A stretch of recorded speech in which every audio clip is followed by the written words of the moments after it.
Day టైంలో వారణాసి వెళ్ళి unload చేయాలన్నా కూడా సేమ్ ఇదే రోడ్డు పట్టుకొని పోవాలి. కాకపోతే రోడ్డు కొద్దిగా బాగోదు.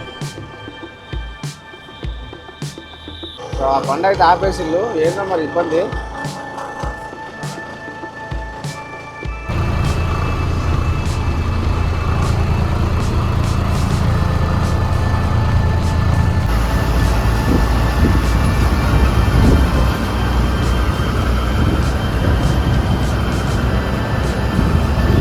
మీ కెమెరాలో క్లారిటీ కనబడుతుంది, నాకైతే ఏం కనబడతలేదు ఆయనతో కూడా.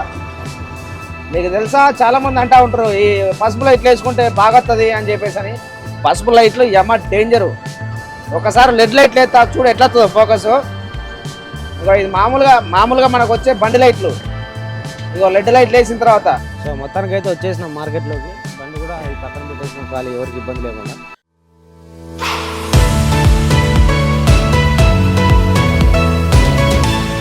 హాయ్ ఫ్రెండ్స్, అందరికీ welcome to my channel Vijayawada truck vlog. So మనం వచ్చేసి వారణాసి ఎంట్రన్స్లో ఉన్నాం కరెక్ట్గా. ఇగో ఈ బ్రిడ్జి కనబడుతుందిగా మనకు ముందు హైవే. అక్కడ నుంచి ఆ బ్రిడ్జి ఎక్కి రైట్కి వెళ్తేనేమో గయా వెళ్ళిపోద్ది, లెఫ్ట్కి వెళ్తేనేమో ఆ రోడ్డు ప్రయాగ్రాజ్ నుంచి లక్నో వైపు హైవే అది. సరే, ఇప్పుడు మనం వచ్చేసి ఆ బ్రిడ్జి ఎక్కాలి. మనకు రాత్రి వచ్చిన ఇన్ఫర్మేషన్ ఏంటంటే ఆ బ్రిడ్జి మొత్తం జామ్ అయిపోయింది అని చెప్పేసి. పోయిన ట్రిప్లో యాక్సిడెంట్ అయిన బండితోటి ఇటువైపు వచ్చినప్పుడు వారణాసి ఖాళీ చేసి మళ్ళీ లోడ్ కోసం వారణాసి మంచి లోడింగ్ పాయింట్ అన్నట్టు. ఆ లోడింగ్ పాయింట్ అంటే ఇక్కడ పక్కన రామ్నగర్ అని ఉంటుంది, ఇండస్ట్రియల్ ఏరియా. Just 1 kilometre. అక్కడ నుంచి అక్కడికి వెళ్ళడానికి బీభత్సమైన టైం. రైట్ సైడ్ బాగానే ఉంది, లెఫ్ట్ సైడ్ వెళ్ళడానికి రోడ్డు మాత్రం ఫుల్గా జామ్ అయిపోయింది. అప్పుడే రాత్రి లోకేష్ అన్న బండి వెళ్తూ ఉన్నది లోడ్ చేసుకొని, హరీష్ అన్న బండి కూడా వెళ్తూ ఉన్నది. సో వాళ్ళు ఇచ్చిన ఇన్ఫర్మేషన్ ఏంటంటే ఆ రోడ్డు మొత్తం ఫుల్గా జామ్ అయిపోయింది. సో అందుకోసమనే ఇక నేను ఎక్కువ లేడీ తెలుసుకోలేదు. ఇప్పుడు చూస్తే ఖాళీగా ఉన్నది రోడ్డు. ఒకసారి చూడండి, బ్రిడ్జి పైన బళ్ళు వెళ్తున్నాయి వస్తున్నాయి, ఖాళీ కనబడుతుంది. సో మనం ఆ బ్రిడ్జి కింద నుంచి ఇప్పుడు లెఫ్ట్ తీసుకొని బ్రిడ్జి ఎక్కాలి.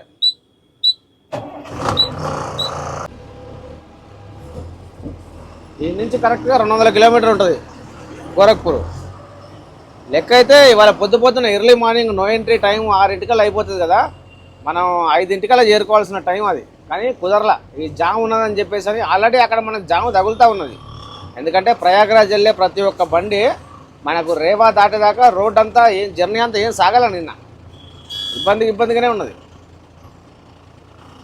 మన ముందు తమిళనాడు బండి ఒకటి ఉన్నది, కొబ్బరికాయ అనుకోండి ఇది కూడా. కాకపోతే ఏంటంటే నీళ్ళకాయలు తీసుకొస్తాం వీళ్ళు ఎక్కువ. జామ్ లేనప్పుడే హైవే ఎక్కడ చాలా బెటర్ అనిపిస్తుంది. ఎందుకంటే ఈ రోడ్డు కరెక్ట్గా ఆ లక్నో రోడ్డు మనం పట్టుకొని 20 కిలోమీటర్ల ముందుకెళ్ళాలి.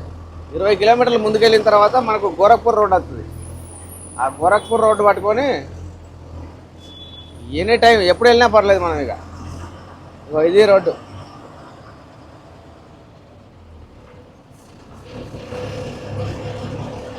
మనం డే టైంలో వారణాసి వెళ్ళి అన్లోడ్ చేయాలన్నా కూడా సేమ్ ఇదే రోడ్డు పట్టుకొని పోవాలి. కాకపోతే రోడ్డు కొద్దిగా బాగోదు.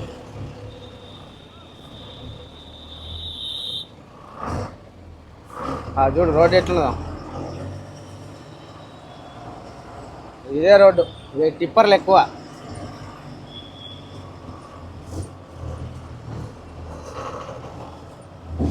చాలా రోజుల నుంచి రోడ్డు ఇట్లా ఉంటుంది. ఈ రోడ్డు పోసి పుణ్యం కట్టుకుంటాడు ఎవడో.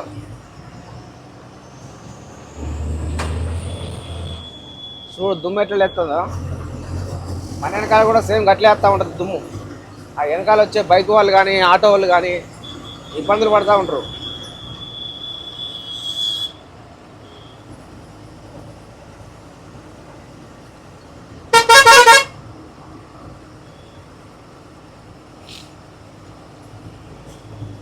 జామ్ లేదు కదా, సపాసప వెళ్ళిపోయి ఆ గోరఖ్పూర్ రోడ్డు ఎక్కింది బెటర్. గోరఖ్పూర్ రోడ్డు ఎక్కిన తర్వాత ముందు పార్టీకి ఫోన్ చేయాలి. మెయిన్ దగ్గరలోకి వచ్చేసినా అని చెప్పేసాను. ఆయన ఏమంటాడు ఒకటే మాట, నో ఎంట్రీ ఉన్నది, ఎక్కడ ఆగిపో, నైట్ వద్దు కానీ అని చెప్పేసాను. అక్కడికి వెళ్ళిన తర్వాత ఈ సిటీ మొత్తం ఏంది బండి ఆపిల్లు. ఇందాక పోలీస్ జీప్ వెళ్ళింది చూసారా ముంగట. ఆ బండి తీసుకెళ్ళి ఈ బండికి అడ్డం పెట్టినట్టున్నారు. సో ఆ బండి అయితే ఆపేసిళ్ళు. ఏందో మరి ఇబ్బంది.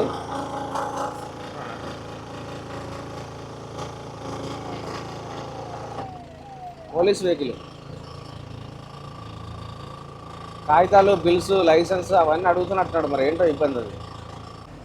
చూస్తే 14 టైర్ బండో 16 టైర్ బండో ఉన్నది టిప్పరు. బండి ఆపేశారు. పోలీస్ వెహికల్ వచ్చేసి బండి పక్కన పెట్టించారు. బండి స్లోగా వెళ్తుంది. ఇగో ఇదే బండి.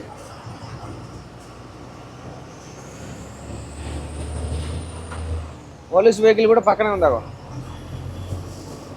అంటే వీటికి సంబంధించి ఏదైనా చెకింగ్ అది ఇది అనుకుంటాం, మరి లేకపోతే ఓవర్లోడ్ అని చెప్పేసి వాళ్ళకి ఏమైనా డౌట్ ఏమైనా వచ్చిందేమో. బండి చూడు, పోలీస్ వెహికల్.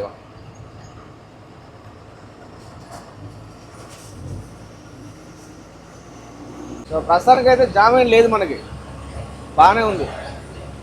ఇగో ఇదే గంగా నది. మనకి ఇప్పుడు ఈ గంగా నది డైరెక్ట్ మనకు ప్రయాగ్రాజ్ దాకా వెళ్ళిపోతుంది. ఈ గంగా నది దగ్గరే మనకు ఏది ఆ కుంభమేళా అనేది జరుగుతూ ఉన్నది. సో మన అదృష్టం బాగుంది, జామ అయితే ఏం లేదు. సపా ఈ రోడ్డు దాటేసి గోరఖ్పూర్ రోడ్డు ఎక్కించింది బెటర్. ఎందుకంటే కొన్ని బళ్ళు నాకు లోడింగ్ అయ్యేటప్పుడు కూడా వారణాసి నుంచి ఆ గోరఖ్పూర్ హైవే ఎక్కడానికి 14 గంటల టైం పడుతుందని చెప్పేసి కూడా ఇన్ఫర్మేషన్ తెలిసింది. గుండె జారిపోయింది. 14 గంటల టైం పడుతుందంటే ఎంత డీజిల్ కాలాలి? దగ్గర 14 గంటల టైం అంటే దీంట్లోనే ఆయిల్ ట్యాంక్ కాలైపోతుంది. తప్పని ఎవరన్నా ఆయిల్ దగ్గరలో ఉండి అన్న లైట్ కడుతున్నాడు, ఆయిల్ దగ్గరలో ఉంటే మాత్రం ఈ హైవే మీద ఆగిపోతుంది. చాలా పనులు అట్లా కూడా ఆగిపోయినాయంటే ఆయిల్ అయిపోయి. వారణాసి, కాశీ, బనారస్ 3 పేర్లు ఉన్నాయి ఈ ఊరికి. ఎవరన్నా దయచేసి ఒక చిన్న రిక్వెస్ట్ అండి, ఎవరైనా కొత్తగా చూసే వాళ్ళు ఉంటే తప్పకుండా సబ్స్క్రైబ్ చేయండి. దయచేసి వీడియో పూర్తిగా చూడండి. వీడియోని అయితే ఖచ్చితంగా లైక్ చేయండి. సో చిన్న ఇన్ఫర్మేషన్ ఉంటుంది, చిన్న రిక్వెస్ట్ అండి నాది. ఎక్స్ప్రెస్ హైవే అన్నట్టు ఇది వాడుకున్నందుకు ఎంత దూరం పోయినా టోల్ గేట్ ఛార్జెస్ అనేది కట్ అవుతాయి. మన ముంగట ఉన్నది టోల్ గేట్. ఈ టోల్ గేట్ ఛార్జెస్ గట్టిగానే ఉంటాయి. 800 చిల్లరే ఉంటుంది ఇది. ఇది ఒక్కటి దాటినామంటే టాప్ అండ్ టాప్ వెళ్ళిపోవచ్చు. అదృష్టం బాగుండి ఎక్కడ జామ్ అనేది లేదు, అంతా బాగానే జరిగింది.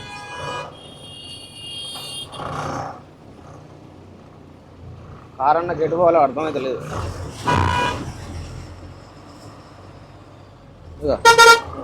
లెఫ్ట్ సైడ్ ఒక కారు, అంత దగ్గరికి వస్తే రైట్ సైడ్ కూర్చున్న డ్రైవర్కి ఏనం కనబడుతుంది.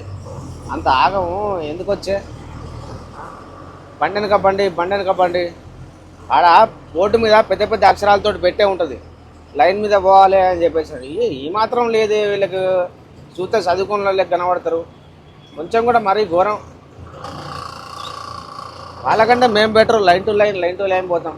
అది చూడు కారు ఎక్కడ దాకా వచ్చిందో. లెఫ్ట్ సైడ్ మరీ బంపర్ దగ్గర దాకా వచ్చింది. చిన్నగా పుసుకన నా చూపు అటుముఖం లేకపోయేది ఉంటే ఏమయ్యేది? నొజ్జు అయిపోయేది బండి. రైట్ సైడ్ చాంబర్ మొత్తం ఇట్లనే. ఇక అందుకే లారీ డ్రైవర్కి ఉన్నంత ఓపిక ఎవరికి ఉండదు. జారు బాయ్. టోల్గేట్ సిబ్బంది ముందుకు పోని అని చెప్పి అంటున్నారు. సో మనకైతే ఇవాళ చాలా టైం ఉన్నది. లేట్ అయితే లేట్ అయిపోయింది, ఏం చేసేదేం లేదు. మెల్లగా గోరఖ్పూర్ రోడ్ ఎక్కేసి ఒక 50-60 కిలోమీటర్లు అయితే జర్నీ చేసి 220-230 కిలోమీటర్లు అయితే అట్లున్నది. దగ్గరలోకి వెళ్ళిపోయి పార్టీకి ఫోన్ చేసి చెప్పేయడం ఇక వచ్చేసినా అని చెప్పండి. ఏంటి? ఓకే అయిపోయింది. మనం పోయేది 10-12 కిలోమీటర్ల దూరం అయినా సరే బీభత్సమైన కటింగ్ అన్నట్టు ఇది. టోల్గేట్ ఛార్జెస్ ఇది ఒకటే మరీ ఘోరం. మనం దొరికిపోతుంది దీన్ని దాటాలంటే. లెఫ్ట్ సైడ్ చూసుకుంటే చాలామంది ఇటు నుంచి ప్రయాగరాజ్ కూడా వెళ్ళిపోవచ్చు. ఈ ప్రయాణికులు అంతా వాళ్ళే. దగ్గర 140-130 కిలోమీటర్లే ఉంటుంది ప్రయాగరాజ్. అటు పోయేటోళ్ళే అందరూ. రైట్ సైడ్ చూసుకుంటే ఆ బస్సులు కూడా, లెఫ్ట్ సైడ్ ఈ ప్రయాణికులు కూడా, ఈ బస్సు వెళ్ళే బస్సు కూడా వైట్ బస్సు మొత్తం అక్కడికే కుంభమేళ, అంత కుంభమేళకే. అంత మంచిగుంటే లారీ ఫీల్డ్ ఎందుకు అవుతుందన్న? ఇది కరెక్ట్గా Gorakhpur road highway outer ring లాగా ఎక్కాల్సి ఉంటుంది. గోరఖ్పూర్ రోడ్డు 3 కిలోమీటర్లు మాత్రమే ఉన్నది. ట్రాఫిక్ అయితే ఇక్కడ ఆగిపోయింది. దీనివల్ల అని చెప్పేసి అంటే ఆ అవుటర్ రింగ్ ఏదైతే మనం ఎక్కాలనో బ్రిడ్జి గోరఖ్పూర్ రోడ్డు, దాని కింద పోలీస్ చెక్ పోస్ట్ ఉంటుంది. అక్కడి నుంచి విరివిగా బళ్ళు ఆపుతా, ట్రాఫిక్ ఎక్కువ విరిగిపోతుంది కదా. ఇక్కడ దాకా వచ్చాం అదృష్టం కొద్దీ. రైట్ సైడ్ లైన్ అయితే ఓపెనే ఉంది, ఈ లెఫ్ట్ సైడ్ లైనే మరీ ఘోరంగా ఉన్నది. ఈ ట్రాఫిక్లో అయితే ఇరుక్కున్నాం. ఇక ఎంతసేపు అవుతుందో తెలియదు. మినిమం మాకైతే గంట సేపు అయింది. ఈ పచ్చరుకు బళ్ళు అవి ఇవి కనపడుతూనే ఉన్నాయి. ఇక నేనైతే ఒక లైన్ ఖాయం చేసుకొని నిదానంగా బండి వెనక బండి వెళ్ళిపోతూ ఉన్నా. ఇక ఇంతకు మించి రిస్క్ పడలేము. ఇక ఆల్రెడీ నాకు ఇన్ఫర్మేషన్ వచ్చింది ట్రాఫిక్ జామ్ అయిపోయింది అని చెప్పేసి. ఇప్పటికే మహాప్రసాదం ఇక్కడ దాకా వచ్చినందుకే సంతోషం. 3 కిలోమీటర్ల జర్నీ వీలైనంత తొందరగా వెళ్ళిపోవచ్చు.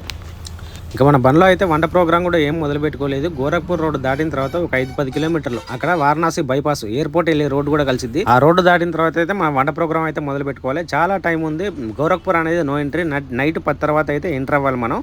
ఓకే, ఈ రోడ్డు అయితే జర్నీ చేసేసి ఒక గంట సేపు ప్రయాణం చేసుకుంటే మనం 11 ఎస్టిమేషన్ 11 మనం గోరఖ్పూర్ రోడ్డు ఎక్కే అవకాశం ఉన్నది. ఇక్కడ నాపుకుని వంట చేసుకొని అన్నం తినేసి ఓ 4 గంటలు పడుకున్నా కూడా మనం 6ంటికి లేచి బయలుదేరినా. ఎందుకంటే అక్కడ నుంచి 150-160 కిలోమీటర్లు బహుశా ఉండొచ్చు. ఆ 4 గంటలు 5 గంటల్లో వెళ్ళిపోవచ్చు. ఏదేమైనా సరే నైట్ 11 నిదానంగా అయితే గోరఖ్పూర్లో బండి పెట్టే అవకాశం ఉంటుంది. తొందరపడాల్సిన పని లేదు. ఇక బళ్ళు అయితే ఇప్పుడిప్పుడే కదులుతున్నాయి. హైవే వదిలేసి సర్వీస్ రోడ్డు పట్టుకున్నాను నేను. ఇక్కడ నుంచి మనకు సర్వీస్ రోడ్డు లెఫ్ట్ తిరగాలని చెప్పేసి అన్నది. అంటే మనకు బోర్డు ఉంది అక్కడ ఇన్స్ట్రక్షన్స్. గోరఖ్పూర్ వైపు వెళ్ళే రోడ్లు, గోరఖ్పూర్ వైపు వెళ్ళే బండ్లు అయితే ఈ సర్వీస్ రోడ్డు పట్టుకొని ముందుకెక్కి ఔటర్ రింగ్ టైప్లో ఉంటుంది. ఆ బ్రిడ్జి ఎక్కేసేయాలి. ఆ బ్రిడ్జి ఎక్కితే ఎలాంటి ట్రాఫిక్ అయితే ఉండదు. కానీ టాప్ అండ్ టాప్ వెళ్ళిపోవచ్చు. లెఫ్ట్ సైడ్ అయితే ఈ బళ్ళు అయితే ఇంకా వదులుతారు పాపం. ఈ వారణాసి అంటున్నా, మన కుంభమేళకి వెళ్ళే బళ్ళు అయితే కార్ వాళ్ళు అయితే చాలా ఇబ్బంది పడుతూ ఉన్నారు. ఇంకా ఇది నయం అనుకోండి. 14 గంటలు 12 గంటలు బీభత్సమైన ట్రాఫిక్. బండి వెనక బండి నిదానంగా కదులుతూ ఉంటుంది. గేర్లేసి క్లచ్ దొక్కి కాళ్ళు పోతూ ఉంటాయి. మనకంటే ఆయిల్ క్లచ్ అనుకోండి, ఎయిర్ క్లచ్ అనుకోండి, ఇబ్బంది ఏం కాదు. చూసారా ట్రాఫిక్ ఎంత కనపడుతుందో? అదంతా ట్రాఫికే. ఇప్పుడు మనం గోరఖ్పూర్ రోడ్ ఎక్కేసిన హైవే బ్రిడ్జి పైనుంచి కనిపించే లొకేషన్ ఇది. Full traffic. అదృష్టం బాగుందంటే బాగుంది. మనం తక్కువ సమయం కేటాయించినాం ట్రాఫిక్లో. ప్రకృతి కూడా మా మీద పగబట్టినట్టున్నది. ఇదివరకు దాకా వారణాసి ఆ ట్రాఫిక్ అనుకుంటే రోడ్డు చూడు ఎంత అయిపోయిందో. టైము ఏమంత అవుతలేదు. 11 కావస్తుంది. 11 కూడా సరి కావట్లా. బీభత్సమైన మంచు. మీకు కెమెరాలో కనబడే క్లారిటీ ఏదైతే రోడ్డు కనబడుతుందో, కెమెరాలో కనబడే క్లారిటీ కూడా మాకు కనబడతలేదు. బయట మొత్తం మంచు. ఈ కెమెరాలో అయితే క్లియర్ కనబడుతుంది. మీకు రోడ్డు కనబడుతుంది అంతో ఇంతో. మాకైతే ఆయనతో కనబడతలేదు. ఆ ఎదురుగా వచ్చే లైట్లు, బల్ల లైట్లు గుడ్డి దీపాల కంటే అటు ఇటు కనబడుతున్నాయి. ఇక ఎందుకు ఇంత జర్నీలా ఇట్లా జర్నీ చేయటం ఎందుకు అని చెప్పేసి అంటే, గోరఖ్పూర్ మార్కెట్ 30 కిలోమీటర్ల దూరంలో ఉన్నాం. 30 కిలోమీటర్ల జర్నీ కరెక్ట్ దొక్కితే 1/2 కిలోమీటర్లు వెళ్ళిపోతాం. కానీ అనవసరం ఏదో విధంగా అసలు మంచు వదిలేటట్లేదు. ఏదైనా సిటీ వస్తే అప్పుడు మంచు కవర్ అయిపోయి రోడ్డు కనబడే అవకాశం ఉన్నది. కానీ చుట్టుపక్కల సిటీ ఏది లేదు. ఇదంతా బైపాసు. ఏం మంచు అది ఘోరమైన మంచు. ఇలాంటప్పుడే డ్రైవర్లు అందరూ ఒక్క మాట మీద ఉండాలి. లైన్ బై లైన్, బండి వెనుక బండి అన్నట్టుగా ఫాలో కావాలి కాదు, ఆటోమేటిక్గా ఫాలో అయిపోతారు. అవ్వకపోతే ప్రమాదంగా. మరి దీంట్లో కారోళ్ళు కూడా అంతే. బండి వెనుక బండి. ఇందాక నేను చూసా ఉన్నా. నాకు ఇంతవరకు ఒక్క బండి ఓవర్టేక్ చేసి నన్ను ముందుకు పోలే. నేను స్లో పోతున్నా. దగ్గర ఎంత స్పీడ్లో పోతానా అంటే 30 స్పీడ్లో పోతానా.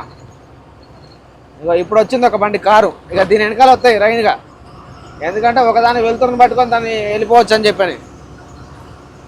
ఎవడెక్కడ పోతే మనకెందుకు, మనం పోయే తిరిగా మనం పోదాం. రైట్ లైన్ ఒక్కటే మనకు దిక్కు. దేవుడా అనుకుంటే పోవాలి. నానా ఇంతవరకు ఇలాంటి పొగ మంచి ఎప్పుడు చూడలే నేను. మరి 10:30-11 ప్రాంతంలో తెల్లారగట్ల చూసినా 3, 4, 5 ప్రాంతంలో పొగ మంచి వచ్చేది. కానీ ఇంతగానే ఎప్పుడు కాలేదు. మీకు తెలుసా, చాలామంది అంటూ ఉంటారు ఈ పసుపు లైట్లు వేసుకుంటే బాగొస్తుంది అని చెప్పేసి అని. పసుపు లైట్లు ఎమ్మ డేంజరు. పొగను చింపడం కాదు, ఇంకా మనకు దారి కనబడకుండా చేస్తాయి. నా బండికి వైట్ లైట్లు ఉన్నాయి, లెడ్ లైట్లు. ఇప్పుడు అవి ఆపేసా. ఒకసారి లెడ్ లైట్లు వేస్తా చూడు ఎట్లా ఫోకస్. ఇగో ఇది మామూలుగా మనకు వచ్చే బండి లైట్లు. ఇగో లెడ్ లైట్లు వేసిన తర్వాత మీకు కనబడుతుంది కావచ్చు, నాకైతే ఏం కనబడతలా. ఈ లెడ్ లైట్లు కానీ పసుపు లైట్లు కానీ అందరూ అంటారు పసుపు లైట్లు మంచుకు బాగా పనిచేస్తాయి అని చెప్పేసి అంటారు. కానీ ఏం పనిచేయవు. కంపెనీ వాడు వీడు బండి తయారు చేసినాడు, మ్యానుఫ్యాక్చరింగ్ వాడు పిచ్చోడై తయారు చేయలే. ఈ లైట్లు ఎండాకాలంలో అయినా సరే, వర్షాకాలంలో ఫుల్గా బీభత్సంగా, రోడ్డు కనపడని వర్షం అయినా సరే, రోడ్డు కనపడి మంచి అయినా సరే, ఈ లైట్లే కరెక్ట్ అని చెప్పేసి అని వాడు మ్యానుఫ్యాక్చరింగ్ కరెక్ట్గా చేసిండు. అందుకే ఈ లైట్లే తగిలిచ్చిండు. ఇవే కరెక్ట్. అది కూడా అప్పర్ డిప్పర్ అని చెప్పేసి అంటారు కదా. నేను లాంగ్ డిప్పర్ పెట్టుకోలే, దగ్గరికి పెట్టుకున్న లైట్లు. దగ్గరికి పెట్టుకుంటే నాకు రోడ్డు కొద్దిగా గొప్ప కనబడుతుంది. నాకు కొద్దిగా లాంగ్ పెడితే చూడు సిచ్యువేషను. ఇదిగో లాంగ్, దీంట్లో ఏం కనబడదులా. దీంట్లో కంటే ఇగో కిందికి డౌను, ఇక దీంట్లో కనబడుతుంది కొద్దిగా, నాకు ఇది సేఫ్గా ఉంది, ఇది క్లియర్ కనబడుతుంది రోడ్డు కొద్దిగా అంత కొంత, ఇదే బెటర్ అని చెప్పి దీంట్లోనే వెళ్ళిపోతున్నా. సో ఇట్లా ఉంటుంది మంచి జర్నీ. మరీ లాంగ్ ఉంటే మాత్రం వెళ్ళిపోయేవాడిని నాయన, రోడ్డు పాడుగాను. ఒక అరగంట ఓపిక పడితే అరగంట తర్వాత మంచి పడిన ఏం కాదు, కానీ ఏంది ఇది నిజంగా ఆడపోతే ట్రాఫిక్. నిన్న నైట్లో ఇవాళ తెల్లవారుజామున చేసుకోవాల్సిన జర్నీ, ఆ వారణాసి ట్రాఫిక్ల వల్ల అక్కడ ఇరుక్కున్నా. ఇక్కడ ఆగుదామంటే మళ్ళీ ఇదొకటి, ఏం చేస్తాం, గిట్లనే పోవాలి. ఆయిల్ కాలినా మంచిదే, ఫస్ట్ సెకండ్ కొట్టుకుంటూ పోవాలి. పళ్ళన్నీ మన వెనకాలే ఉన్నాయి, ఎక్కడ ఏమున్నదో కనబడతలేదు. తెలివిగల నాయకులు రోడ్డు మీద ఏదైనా బండి ఉంటే ఆ బండి రోడ్డు మీద ఆపకుంటే చాలు, హైవే అయిపోయింది. ఇంకా డబుల్ రోడ్డు కాలేదు, నేషనల్ హైవే. రోడ్డు మీద వైట్ లైన్ అన్నా కనబడుతుంది. మొత్తానికి అయితే మండి వచ్చేసినాం. పక్కన చూసుకుంటే మండి గేట్, అది ఆ బండి ఆగిన చూసారా, బొలీరో బండి. ఆ పక్కన సెక్యూరిటీ ఆఫీస్ ఉన్నది. మనోడి దగ్గరికి వెళ్ళి అయితే ఈ కాగితాలు చూపించేసి ఎంట్రీ చేయించేసుకొని దాని తర్వాత ఏం చేసినా అంటే ఈ కంపెనీ పేరు ఏదైతే ఉన్నదో, ఈ కంపెనీ ఎక్కడ అని చెప్పేసి అన్నారు. ఆ సెక్యూరిటీ గేట్ కనబడుతుంది కదా, దాని పక్క నుంచి చిన్న సందు ఉన్నది, ఆ సందులోకి వెళ్ళిపోమని చెప్పేసి అన్నాడు. ఆ పక్కనే ఉందంట పార్టీ మనకు ఫోన్ చేసినప్పుడు ఏమన్నాడంటే, లొకేషన్ పెట్టినప్పుడు ఏదో మామిడి చెట్టు అని చెప్పేసి, ఇమ్లికా జాడో మన ఆమ్కా జాడో ఏదో అన్నాడు. పేడు అదే అనుకుంటా, సరిగా రాదు. చిన్నప్పుడు మా హిందీ టీచర్ చెప్పిన పాటలు అయితే ఇప్పుడు గుర్తున్నాయి. ఆమంటే ఏంది, ఇమ్లీ అంటే ఏంది. ఆమంటేనేమో మామిడి పండు, ఇమ్లీ అంటేనేమో చింతపండు.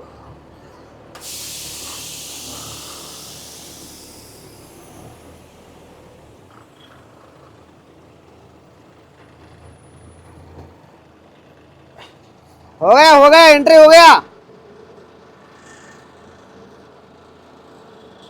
एंट्री हो गया. नारियल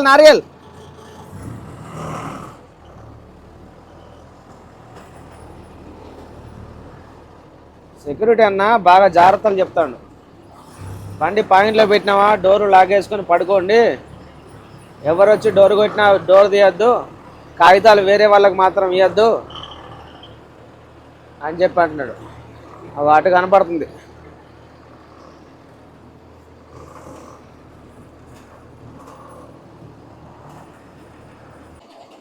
ఇదే అనుకుంటా మన పాయింట్. మామిడి చెట్టు అన్నాడుగా, ఇగో ఇదే మామిడి చెట్టు.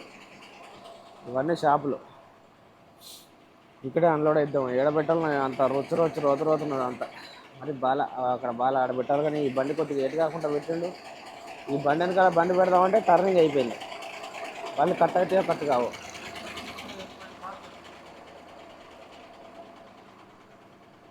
అన్నాడు కొద్దిగా ముందు పెడితే బాగుండేది, బంగాళదుంపలోడు అనుకుంటుంది.